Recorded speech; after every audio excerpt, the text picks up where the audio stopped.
प्रिय छात्रों, निबंध गद्य की कसौटी है। ये एक कला है। इस कला से लेखक का निजी व्यक्तित्व झलकता है। इसका क्षेत्र जो है बहुत व्यापक होता है। भाषा पर व्यक्ति की अच्छी पकड़ होनी चाहिए, तभी निबंध जो है वो सशक्त और प्रभावशाली बनता है। निबंध के माध्यम से छात्र के ज्ञान, अनुभव, विचार और भाव अभिव्यक्त होते हैं। जिस प्रकार छात्र के लिए ज्ञान का क्षेत्र अत्यंत व्यापक होता है, उसी प्रकार निबंध के विषयों को भी कोई सीमा नहीं होती है। निबंध लेखन के लिए छात्रों को अधिकाधिक अभ्यास की आवश्यकता होती है। यही कारण है कि पाठ्यक्रम में 6 से लेकर ही निबंध लेखन शुरू किया जाता है। निबंध के प्रकार। निबंध कितने प्रकार के होते हैं? मुख्यतः निबंध जो होते हैं वो 3 प्रकार के होते हैं।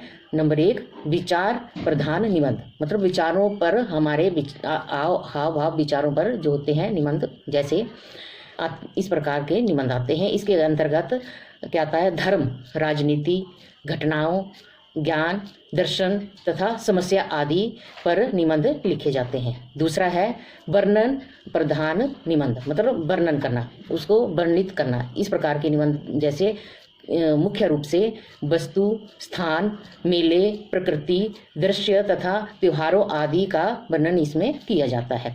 और तीसरे प्रकार के निबंध होते हैं भाव प्रधान निबंध, मतलब अपने भावों को व्यक्त करना। इस प्रकार के निबंधों में भावों की प्रधानता होती है। इसमें अहिंसा, संस्कार, आतंकवाद, मानवता, संस्कृति, सत्संगति आदि विषयों का वर्णन इसमें किया जाता है।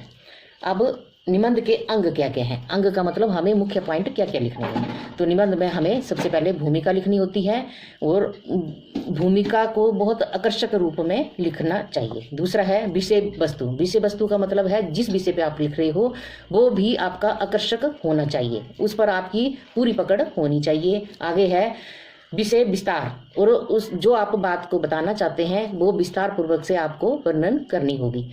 लास्ट पॉइंट है उपसंहार। उपसंहार मतलब आपका सारांश क्या है, आपका निचोड़, उस निबंध को लिखने का मकसद क्या था, वो आप लास्ट में लिखोगे।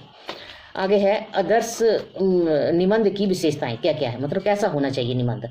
निबंध जो है वो का आकार क्या है? आकार जो है आप छोटा होना चाहिए और गद्य में हम बोलने का मतलब है कि आपको शब्दों को गागर में सागर भरने जैसा करना चाहिए, मतलब वो कम बोलकर आप बहुत कुछ वर्णित कर सकते हैं। दूसरा है निर्धारित शब्द सीमा के अंतर्गत ही निबंध पूर्ण करना चाहिए, मतलब आपको कितना शब्दों में पूछा गया है उतने शब्दों में ही उस निबंध का आपका प्रयास होना चाहिए कि उतने शब्दों में हम उसको परिपूर्ण करें।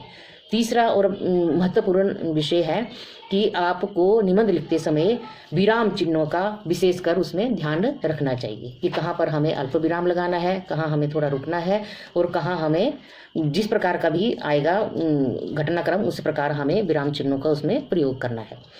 अब मैं आती हूँ पॉइंट पर कि निबंध कैसे लिखें। निबंध मतलब कैसे हम लिख सकते हैं।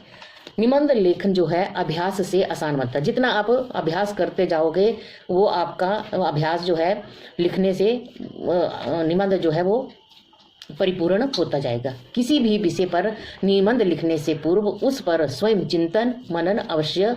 जानकारी हमें किताबों से, इंटरनेट से और अपने बड़ों से चर्चा करके हासिल कर लेनी चाहिए।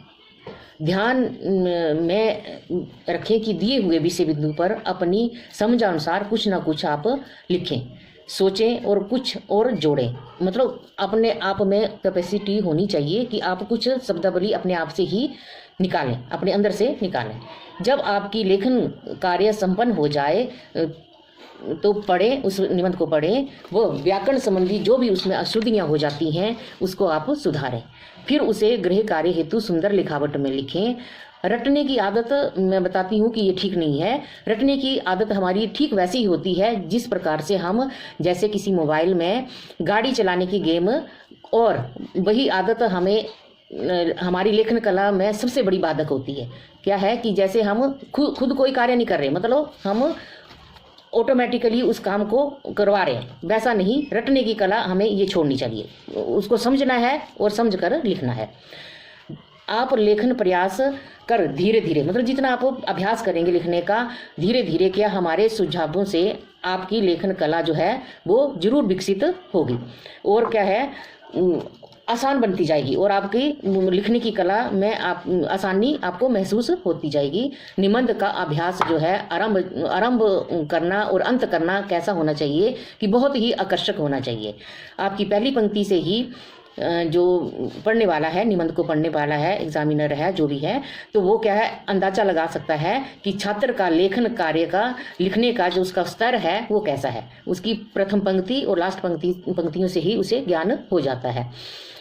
लिखने के लिए हमें क्या है, निबंध को और अच्छा बनाने के लिए हमें उस पर उक्तियाँ मतलब डायलॉग्स और सूक्तियाँ मतलब कोई अच्छी अच्छी कोटेशंस और मुहावरे और दोहों और लोकोक्तियों इत्यादि का हमें प्रयोग निबंध को और आकर्षक और सुंदर बनाने के लिए करना आवश्यक होता है।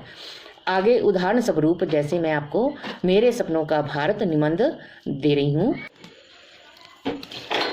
आप निबंध की लेखन विधि व लेखन सुनिश्चित तरीके को लिखती बार ध्यान में रखें तथा मेरी बताए गए निर्देशों के अनुसार निबंध का प्रारूप तैयार करें।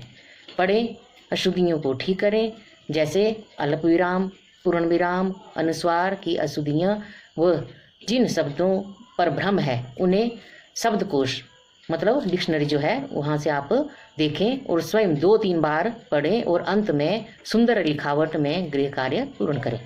बाद में भी मैं कुछ निबंध आपको देती रहूँगी और उसमें भी आपने विशेषकर लिखावट का पूरा ध्यान रखना है। जो निबंध मेरे सपनों का भारत दिख रहा है आपको, आप देखेंगे कि इसमें विषय बिंदुओं जैसे भूमिका, भौगोलिक स्थिति इत्यादि दिए हुए हैं।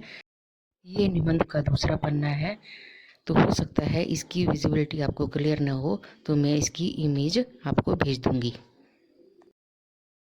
अंत में मैं आपको गृह कार्य में 2 निबंध दे रही हूँ। घर में रहें, सुरक्षित रहें। इसी के साथ आपका दिन मंगलमय हो। नमस्कार।